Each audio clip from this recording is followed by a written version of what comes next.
Nah, apa rekan-rekan bedanya bisnis HDI dengan bisnis konvensional?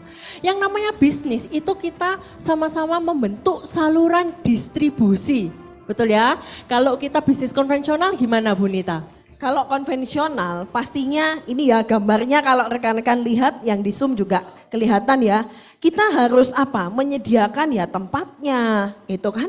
Terus juga ada stok barangnya. Bahkan ngurusin pengirimannya Bu Yuyen. Betul. Ya ngurusin pengirimannya sampai nanti stok-stok barangnya semua dipersiapkan. Betul. Jadi saluran distribusinya kalau di konvensional ya ini harus stok barang. Nggak mungkin jual barang cuman satu. Ya. Misalnya barangnya apa? Air mineral satu kan nggak mungkin.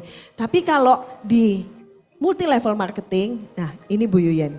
Mungkin ada yang bingung gambarnya? Gambarnya kok lucu-lucu gitu ya Bu Nita ya, imut-imut. Imut-imut. Di sini kita mempunyai kalau di konvensional punya agen-agen gitu ya. Sama, tujuannya kan membentuk saluran distribusi ya ini ya di seluruh wilayah Indonesia. Betul ya, kalau kita bisnis konvensional mau hasilnya besar, kita buka cabang gitu ya. Kita punya agen, punya distributor. Tetapi modal yang kita keluarkan itu sangat besar seperti yang Bu Nita bilang tadi itu ya.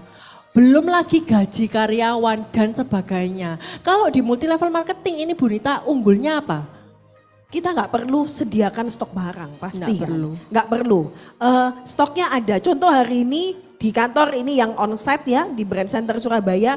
Kita mau belanja produk tinggal datang ke kantor. Betul. Ya kan bisa lewat online juga HDI Store. Nggak perlu stok barang. Barangnya di bawah itu di gudang ya. Iya. Itu mungkin barangnya Bu Yuyen. Bukan ya. Tapi itu punyanya kantor. Jadi kita nggak perlu nyetok. Atau ada teman-teman yang di Zoom juga yang perlu stok barang yang banyak, enggak juga. Perlu ya. Ada yang baru bergabung ya, ini ya, Mas. Jadi di sini itu kita nggak perlu nyetok barang ya. Ini ya yang megang kamera gitu ya, kita nggak gaji, tenang. Ini kantor boleh dipakai fasilitasnya. Ya, bukan gitu kita ya menggaji ya. Iya. Mereka langsung senyum gitu ya. Bukan kita yang menggaji. Kantornya silakan dipakai gitu kan. Pokok jangan dibakar ya. Kantornya pakai aja, stok barangnya juga sudah ada. Gak usah mikirin sistemnya ya Bu Yuyen. Nggak usah, sistem sudah ada. Sudah Yang paling ada. penting apa Bu Nita? Kita sharing. Jadi kenapa itu orang lucu banyak-banyak gitu ya. Kita sharing ke orang lain. Aku ada peluang bisnis nih. Ini enak. Modalnya rendah, nggak perlu stok barang, nggak perlu gaji pegawai. Tapi kalau kamu mau belajar bisnis, memulai bisnis dengan modal yang sangat rendah, di sini tempat yang sangat layak. Mau enggak kamu dengar portofolio bisnis saya? Wes gitu ya.